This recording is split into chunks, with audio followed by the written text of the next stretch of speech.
sporti hap rrugë edhe shtetit, prezantimit shtetëror në arena ndërkombëtare. Fillon nga vetja, pastaj fillon domethënë me prezantu edhe vendin tënd. Do të thotë është një privilegj i jashtëzakonshëm të jesh sportist, të jesh kampion, apo të jesh edhe vetëm medalist, pa qenë fare kampion. Pasi ty të zhvillon shumë në aspektin moral, zhvillimit brendshëm. Tani më viteve të fundit e kemi bëhat që me të vërtet rinia jonë po na bën krenar në arena ndërkombëtare, sidomos në sport, po ashtu në muzikë, në gjitha fusha duket. Pavarësisht drejtimit definitive, kemi mendoj një popull shumë fisnik. Populli shqiptar gjithmonë ka qenë tregues edhe prezantues i mirë, jo vetëm brenda vendit, po edhe në Evropë. Unë ndihem shumë krenar që kam lindur dhe jam shqiptar, edhe zakonisht këto e barti me vete krenarin kombëtare në çdo institucion, në çdo prezantim kudo që jam nëpër botë, sepse kombi jonë kam shumë i mirë, jemi njerëz shumë fisnik, pavarësisht se jetojmë vende të ndryshme. Kudo që kam taku shqiptar, dyert e tyre gjithmonë kanë qenë të hapura, gjithmonë më kanë ofruar ngrohtësinë e familjes, gjithmonë më kanë dashur, më kanë respektuar për këtë që jam. Edhe kuptohet, kjo ka reflektuar edhe në sport, jemi shumë më të mirë se disa shtete tjera, jemi të dallum, jemi kampion, jemi të respektuar, dimë respektu edhe refert e huaj. Në arenën ndërkombëtare kemi treguar rezultate të jashtëzakonshme. Unë kam shumë me që i kanë edhe fëmijë tash, që kanë qenë sportistë me mu, bashkë kemi kaluar një kohë gjatë, periudhë shumë gjatë, sot i kanë fëmijë, vajzat, djemtë e tyre të dallum do të thotë në arenën ndërkombëtare. Edhe më bën fakti me qenë shumë krenar për këto. Tani më dua të fokusohem tek bora. A mundesh më na tregu për eksperiencën tënde të parë që ty të kalon bresa të mira? Po, unë me 10 vjeçare kam punuar kota, po pastaj i kam parë dhe të tjerë të cilët janë duke lufta, dhe pastaj me 10 vjeçare ja kam filluar edhe të punoj në lufta. Me krahasu vetën, ndoshta prej fillimit që ke participuar në këto gara, në do me thonë aktivitetet ndryshme lidhur me sportin e karatës me tash, cili është ai dallimi edhe pse rrugtimi sa ka filluar? Po, përpara kur jam qenë e vogël, karateja më ka pëlqyer, por s'kam pas edhe shumë suksese, po duke u rritur dhe duke ushtruar më shumë, me ndihmën e trajnerit tim edhe garues të tjerë, shokët dhe shoqet e mia, jam në sukses më të madh.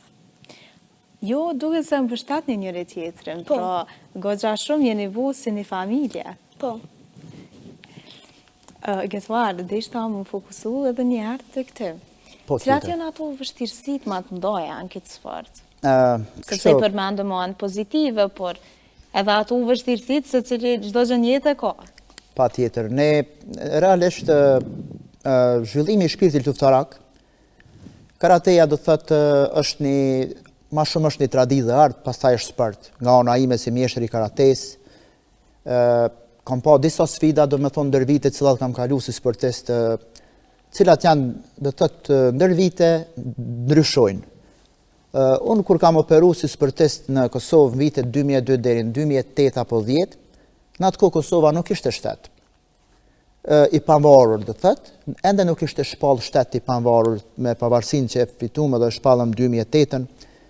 Mirë po, trajner tonë, atë që kanë qenë të mirë, atë që kanë punu shumë me neve, sikur se punujmë nesët me gjeneratën e re, nuk në kalon kur mu mërzit për sfidat që qa pëndodha, kemi fështirë me marrë një salë, ashtë salë angrata eftaft, gjithmonë motivimin që na i kanë dhonë neve, ka bo me harru ato sfida, sepse në atë ko, ne ishe me kushte pak më ndryshe se sa janë sëtë, pak më sfiduse. A mendoni se është përmirësu tash gjatë viteve? Me kalimin e kohës, pasi tash edhe Kosova është edhe antarësumen edhe në organizatat ndryshme, e ka bo me të letë edhe punën e sportistëve, trajnerëve, klubeve, edhe është një koqire aktiviteteve të shumë të edhe vetë si federat. Kosova, po ashtu dhe Shqipëria. Edhe kuptohet që mendoj që janë sot sfidat janë më të vogla në aspektin teknik apo organizativ. Në kalumen për shembull ka pas sfida më shumë buxhetit e këto, si me organizu një udhëtim, një seminar, mirë po prapë po them, asgjë s'na ka mungu. Për shkak se trajnerët tonë kanë qenë aq të mirë, aq të fokusuar zhvillimin ton, edhe mendoj që neve nuk na ka mungu kur gjodën atë kohë.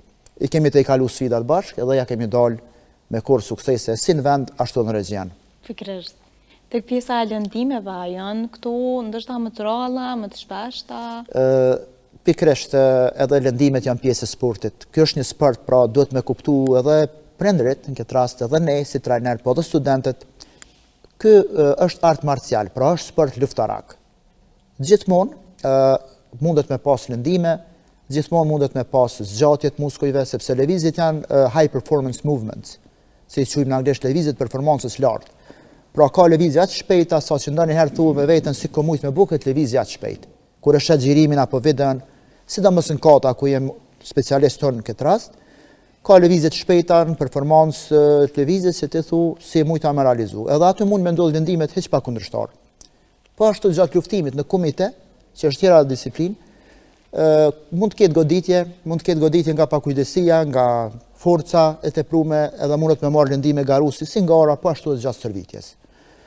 Kihoni, teknikat, që është njëra disiplinë që ushtrohet bashkë me këto dyjat, janë teknikat individuale ku karateistja përgadit veten për kata dhe për kumite, për artin e luftës që është karateja.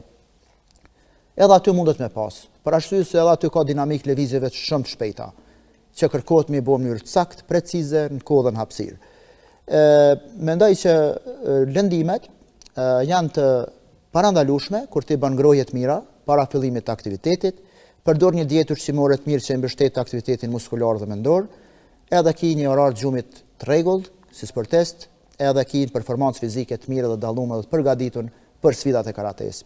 Sepse karateja është sport luftarak, pra gjithmonë duhet me ditë që lëndimet janë pritshme si në çdo sport, por si trajner, si sportist gjithmonë duhet t'i parandalojmë edhe të gjejmë teknika, gjejmë këshilla të tilla që sportistët tonë t'i përgatitim që lëndimet të jenë sa më minimale. Pasi që një lëndim i vogël mund t'i kushtojë edhe me karrierë sportistit apo periudhë të ndërprerjes aktivitetit. Ndoshta edhe një demotivim? Edhe ndoshta ndonjë demotivim për shkak se s'mundet me marrë pjesë në kongora, pastaj duhet rikoperimi edhe kthimi i aktivitetit me ndihmën e trajnerit. Pikërisht tash nëse ndodhin këto aktivitete, ne kemi shumë proces apo program tillë që të dimë se si ta kthejmë sportistin në formë sa më shpejt. Pasi që punojmë domethënë i kot gatë këtë profesion sportive dhe është një kënaqësi me ditë edhe me këty sportistin sa më shpejt në formë, që ai të jetë i gatshëm për sfidat, për garat, edhe nëse ka pas ndonjë lëndim.